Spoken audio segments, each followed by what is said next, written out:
Welcome to The Liquidity Event, a show about all things personal finance with a laser focus on taxes, financial independence, and equity compensation. Hosted by AJ and Shane of Brooklyn FI, each episode will focus on a personal finance topic, some driven by news headlines and sometimes driven by listener questions. And sometimes you'll just get two money nerds rambling about what they think is interesting. Just a quick note before we get started, this podcast is for informational purposes only and should not be considered tax or investment advice.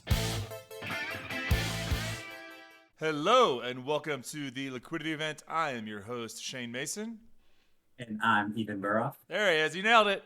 Seventh time's the charm. And this is episode 195 being recorded on July 15th, airing July 16th. Email us your finance questions at liquidityevent@brooklynfi.com and we will answer them live on the air. Mr. Burroff, how are we doing, buddy? Looking good in your jersey, your Playera Francesa. Look at it. Are we going to do a World Cup date on today's episode of the Liquidity Event? I would love that. It's been a weird World Cup. It's been a weird. Ever since it happens so infrequently, you forget how it feels. It's like every 4 years when it does happen. Mm-hmm. But this one being in America it's felt different. I've had a lot of friends that went to games. All my friends from home are freaking out, spending all of their trip budgets for years being able to just go to games. Yeah. It's exciting. I hope we have it again here. I feel like it went really well and people enjoyed it. So hopefully it's something that we host again. Well, I could spend about the full episode talking about World Cup conspiracy theories. Specifically, there's a lot around Argentina who is playing. We'll have the answer to who, if they beat England or not by the time this airs tomorrow. I didn't think I was going to be cheering for England in the World Cup. But at this point, me either, buddy. But they beat Mexico who I'm going to cheer for, and Norway. So we have to root for England because that way Mexico and Norway lost to the World Cup winners. True. See what I'm doing? True. You've got a France jersey on. I do. You got that in Paris? You got that in France? We do have the sickest jerseys, I think, out of all. We got it in Marseille, I think. Teams. When we were there, we went to a Nike store, and I think my dad bought one initially. Because he really liked the rooster, knows nothing about soccer. So he has the jersey, and I don't think he knows what it means. He just really likes chickens, has always praised chicken. He's like, I'm going to get the Nike shirt with the chicken on it. And I was like, all right. That's pretty fun. Nike shirt with the chicken on it. Yeah. Apologies to all of our dear listeners that don't give a damn about the World Cup, but it's every 4 years you get a little 4-minute update from the boys, from your podcasters. So. On this week's episode of the Liquidity Event, first of all, we have our lovely co-host, Mr. Burroff, joining us again. I feel like you've been on. We pre-recorded a few of them, and you were on 2 or 3 of those. So how many episodes is this for you now? I think this is the 3rd or the 4th. I did one with you. I did one with AJ before she went on leave. Yeah. I think this is the 3rd. I think this is the 3rd one. And this is the first one since I came to your wedding, eh? Yes. Right. Yes. Thank you. One. This is 3. Thank you, Ariel, our producer. And so this is third time's the charm. We're gonna get into some fun billionaire stuff today. By the way, thank you for started off better. The intro, I didn't pause for 3 seconds before saying my name. Nailed it, I think brother. We're off to a good start. You nailed it. So, dear listeners, for those of you that didn't know, Mr. Burroff here got married in, was it May that we came? May 1st. Wedding was May 1st. Party was May 2nd. Yeah. We came down to Oxford, Mississippi for your wedding, and you had a fantastic wedding down in Oxford. Thank you so much for the invitation. Got to go back to my old college stomping grounds. AJ came down, got to see where I went to college, got to see where I worked for 5 years through college. We had lunch there, and she got to meet like the owner of the bank, the mayor, all the local small town power brokers, and you took some fantastic digital or film shots of us that you just shared with us. It was a great time. So lovely to have you on here. Lovely to have a live episode rocking today. Today's episode, we're going to cover the Jersey Mike's IPO. These sandwiches are going public, baby. Low-key the best sandwich shop, I would have to say. Agreed. I'm concerned that the quality is going to go down. When I see BlackRock, I'm like, oh man, like, what's that salami going to taste like? The private equity sandwiches coming at you. Bezos thinks AI is good. Mr. Vinod Khosla, I definitely mispronounced the first or last there, has bought the Seahawks for $10 billion, close to $10 billion. And then we've got a CNBC article about the new Pied-à-Terre tax for New Yorkers via Mr. Mamdani. And then we have a Reddit question about a business owner who's gone from $500,000 of income to $3 million of income. Has a lot of questions about what he should be doing with his finances. We're going to dig into all that. But to start us off, why don't we dig into, this is the liquidity event after all, Mr. Buroff. So let's do the Jersey Mike's IPO. The valuation for Jersey Mike's is coming in around $8 to $10 billion, which is crazy for a sandwich shop. It turns out that they are expanding abroad. And then this article from Forbes really wanted to highlight that on the balance sheet or on the P&L for the last few years, there have been some dramatically large payments to some, what are we going to call these? Nepo, Jersey, Subway Mike, Jersey. Nepo sandwich babies. There it is. Thank you. So it looks like a son-in-law and a brother-in-law or the son of the owner both received around $30 million of compensation over the past 3-4 years, according to the disclosures ahead of the IPO. And also there was a large investment. It was a BlackRock or Blackstone took a majority stake in the company back in 2023 in an effort to take them public and to build them up and clean them up. Ethan, what are your thoughts on these disclosures? I mean, I think the restaurant said it started in like 1956 and it's been family owned and closed corporation for such a long time. I mean, if you have that big of a successful franchise, I'm not surprised that they have Nepo babies making $30 and $50 million to be advisors to the franchise. And, they're also, taking a private jet with them in terms of when they go public. Like, that's not surprise. I'm not surprised. I mean, but also at the same time, get your bag. I mean, your sandwiches are dank and people love to buy them. I'm not surprised that people are paying for it. I mean, your sandwiches are dank and people love to buy them. Hell yeah, brother. That's true. I do love a Jersey Mike sandwich, brother. We don't have one in Oxford. The only time I get it is when I'm at the airport. Yeah. Those But Italians. As somebody who has a South Jersey family, I got to say the hoagies are strong. And they've exported that around the country and now around the world as well. I believe some of the rights stayed with the former CEO, the man that was within the family. Honestly, listen, maybe those kids deserve $30 million. Maybe they closed or they've opened a bunch of restaurants. They did some acquisitions. Who knows? I truly doubt it. But look, they're going public soon. They've taken their chips off the table for whatever reason. The company, perhaps like Gen 3 or Gen 4, doesn't want to run a multi-billion-dollar company. It's pretty rare for anyone to be able to run a multi-billion-dollar company, let alone somebody within the family. It's almost, like the son of the king. Is he likely the best person to be running the country? Probably not. But, so at this point, they've got their bag. They flushed out a lot of cash to the kids. It's a private company. You can do almost whatever you want while it's a private company. They're not probably going to be able to do that after they go public. The board's not going to permit some sort of these sorts of distributions or compensation packages, reasonable comp to those kids. So I'm with you. Like, get your bag, get it out. Let buy your house in Nantucket and just let me buy it. Yeah.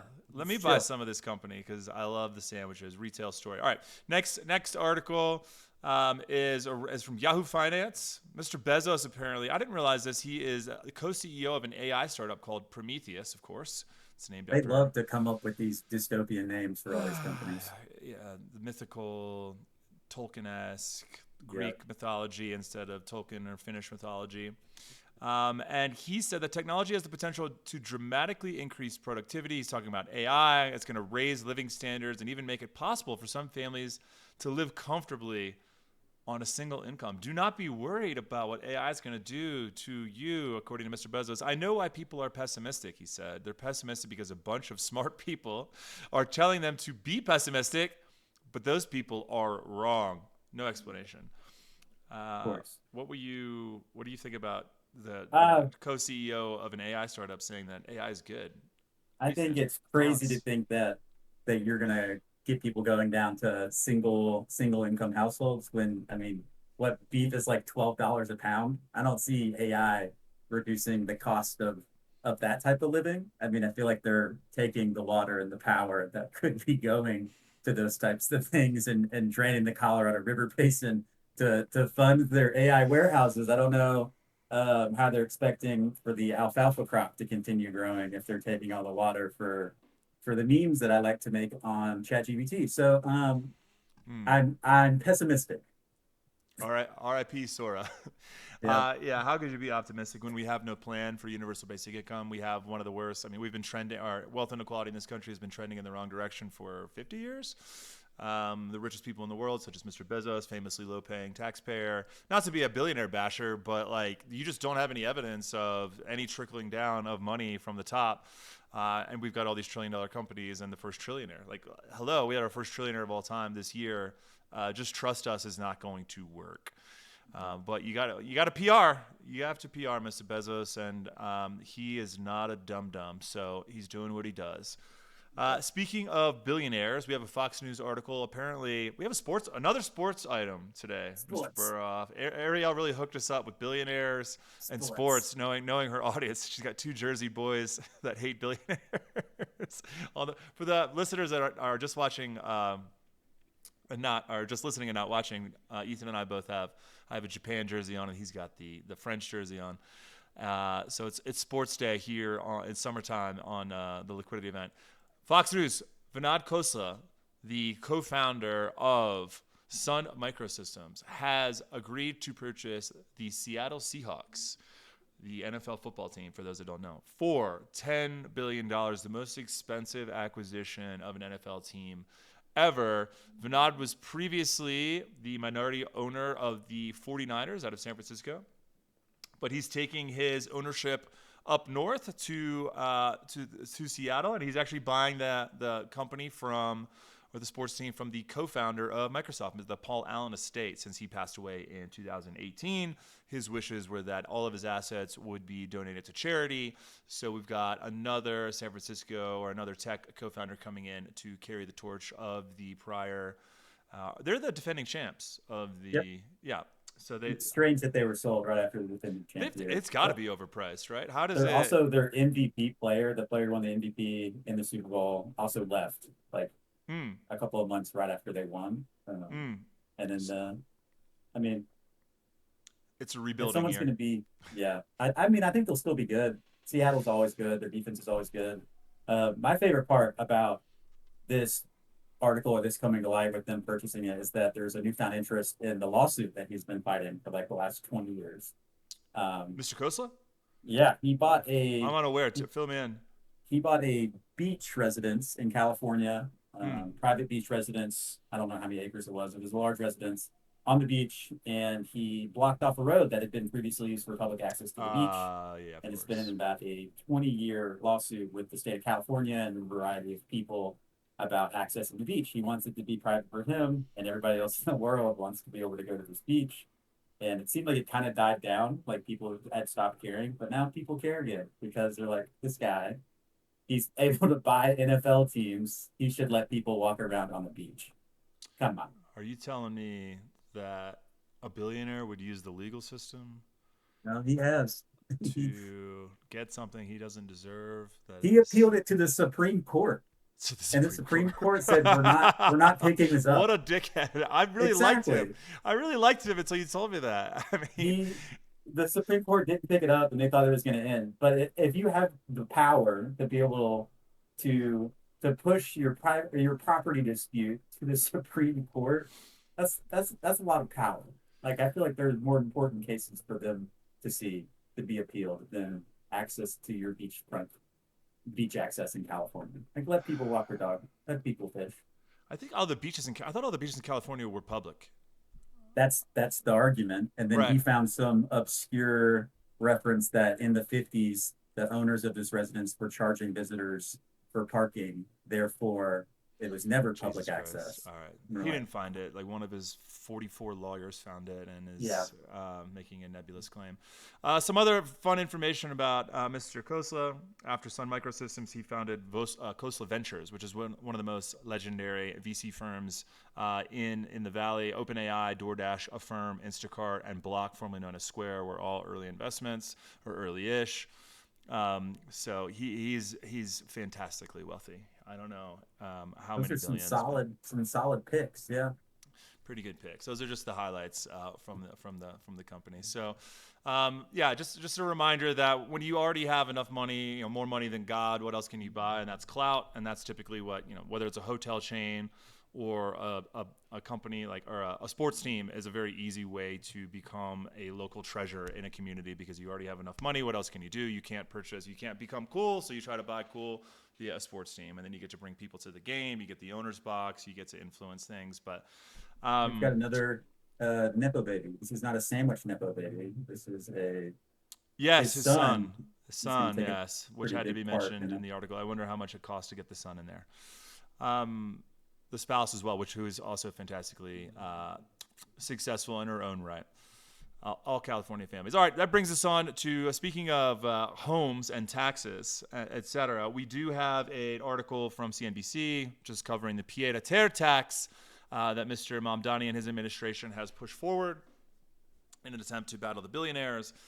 This has been very publicly, probably a little bit too publicly fought in that Mr. Ken Griffin was kind of doxxed by Mamdani when he did this announcement. He says that, hey, he went outside of Ken's house. I believe he's the CEO of Citadel. He's fantastically wealthy. The condo that he stood outside of, I believe, is worth $230 million itself. And he said, hey, we have implemented this new tax, which has two phases, which I'm actually going to go into a bit here, Ethan, for a second, and talk about the tax consequences of this, since we have two tax people on the call here today. So in its first 2 years, the tax years 26 to 27 and 27 to 28. I guess they're fiscal years for whatever reason. Condos and co-ops valued at more than $1 million, which is most condos and co-ops in New York. It's pretty hard to find one south of that. That's not pretty hard, but that's a lot of condos and co-ops in New York. It's an expensive place. Are subject to the tax. Properties worth between $1 and $3 million are subject to a 4% annual tax. And then properties valued at $3 to $5 million are face at $5 million, at 5%, 5.25%. And anything above $5 million will face a 6.5% tax. And the reason, and then they're going to come down in the future. The rates beyond that are going to come down to significantly lower. Anything worth between 5 and 15 million will be taxed at 0.8%, and properties between 15 and 25 million will be taxed at 1%, and then properties over 25 million will be taxed at only 1.3%. So those are dramatically lower. That's like 80% reductions. And you might be wondering why they're going to bring it down so much, and it's because the valuations are totally wrong to begin with. So they're dramatically understated, which is unsurprising because the government isn't quick to adjust to things that are happening in the free market, in our experience. It's very difficult to value things. For example, Griffin's 24,000, Jesus Christ, square foot penthouse. I didn't read that earlier. I'm reading it live.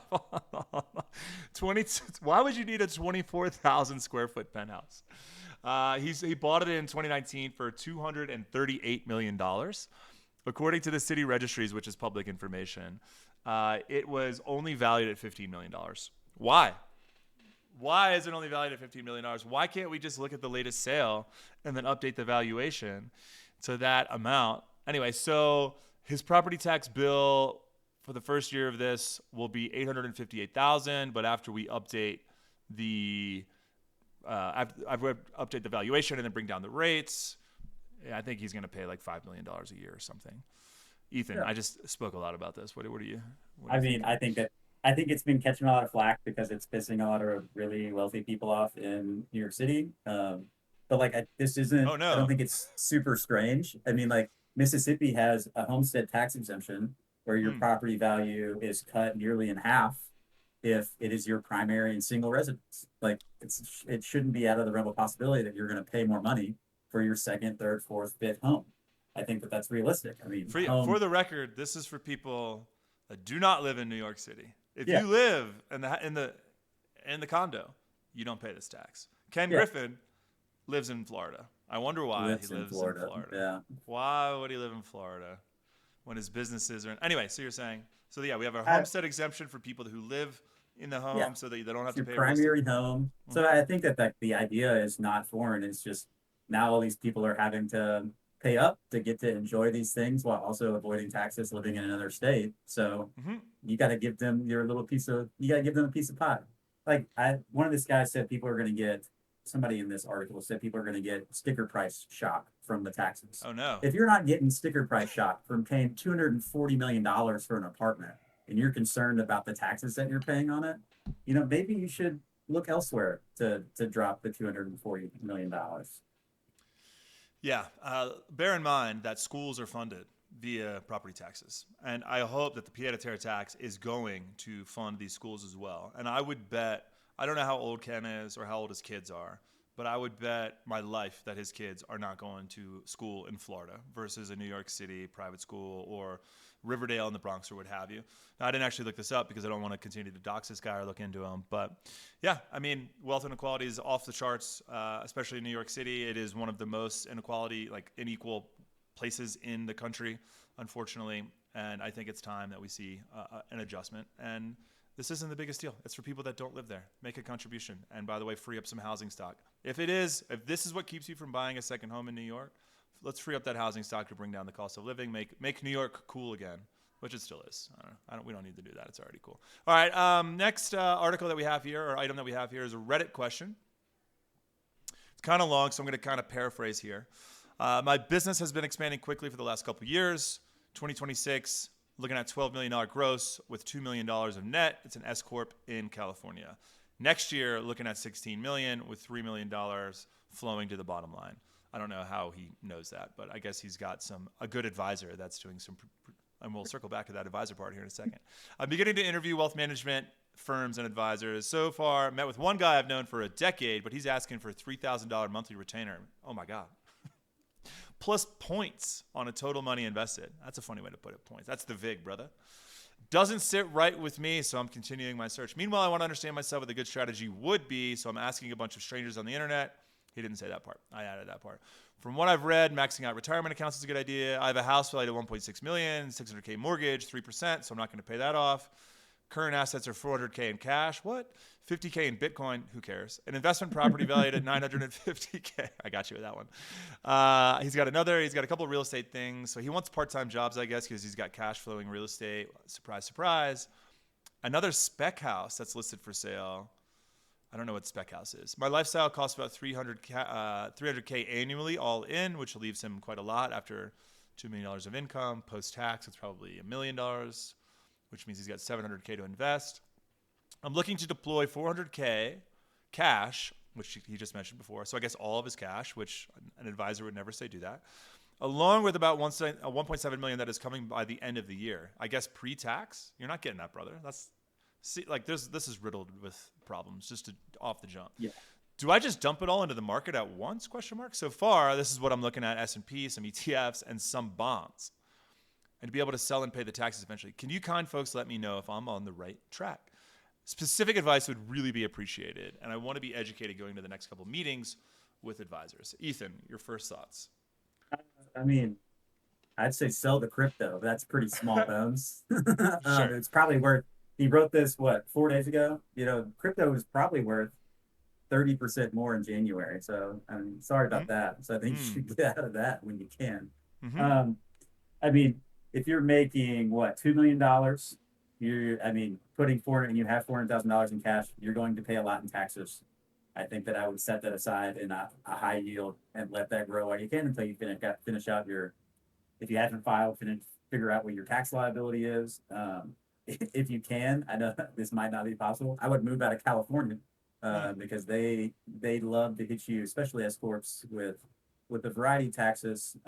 His retirement accounts, I think, are beneficial. You can jump into those. You can max out a solo with your payroll from your S corp and the employer portion. I'd also look into setting up PTET. I think you're too late. Actually, California changed the rule where you can opt in and pay a small penalty even if you missed your initial payment.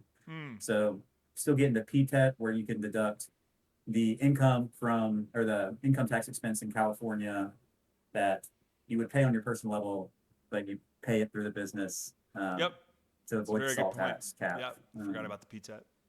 There's a couple of strategies he could use, but this guy seems like he's got a lot of money and he needs to figure out places to put it, and I think he needs to save a good number of it because he's going to have a fat tax bill. For sure. That's going to be his biggest expense, for sure. My top three comments. One, Mortgage Guru down below. He says, you don't hire a dipshit wealth advisor. So I'm going to have to go with that's top three. Next one, unsponsor. This is his name. This and negotiate your points with your wealth advisor. They should not be getting a retainer and the points. and they should come down as you accumulate more wealth. Okay. He didn't even say how much they were. Maybe they're like 20 bips. Maybe that's just like that form of relation. I don't know. And then third is own necessary 4974. Dude, get an account at an online brokerage as opposed to a IRL brokerage. And then buy 75% VT. I guess that's Vanguard Total Market. And 25% BNDW and just chill. That's it, bro. That's easy. That's all. That's financial planning done. No tax loss harvesting, no estate planning, no mentions of the PTET. That's all we're good to go. Someone else said they should find a CPA. No shit. Yeah. Anyway, dear brother, I hope you do find a wealth manager that's fee only. Somebody said fee only in the comments, so that's cool. We're just trying to get it always bums me out when the branding of wealth advisors or financial advisors or accountants or whatever. One of the top comments from every one of these Reddit posts is do not hire a wealth advisor because there have been so many bad calls in the past. So we got to do something about our reputation. One of them said, talk to a CPA, talk to a knowledgeable CPA and get a wealth advisor, but find that wealth advisor through the connections of a CPA, which I thought was good advice or better advice than just picking somebody up off the street. I hear you. In my experience, I've seen CPAs make so many bad they just don't understand the industry either in my experience. So they will often recommend somebody to go buy whole life insurance or find an insurance broker because those are the people that show up in your office because they're all salesmen. So all they do is come to CPAs offices. Whereas like real financial advisors tend to sit back and wait for people to come find them. And they do so much advanced financial planning that they're not out in the streets knocking on doors, which is unfortunate, but it's just been in my experience. Now, then again, I haven't worked in an accounting firm in 10 years. So maybe things have changed now and hopefully the fee only, the NAPFA people and et cetera, the fee only, XYPN, et cetera, is making more inroads. Yeah, cool. All right. Ethan, anything else we should share on this week's episode of the Liquidity Event? Anything else you want to say to the audience before we break? The game's going to start soon. If you haven't watched the game, I would go watch the game. There's also another game on the third place game's on Saturday, and then the finals on Sunday. All right. There's one last World Cup date for our audience. Thank you so much for listening. Email us your financial problems at liquidityevent@brooklynfi.com. And finally, Stans can leave us a review if you want to be weird about it. We'll see you next week.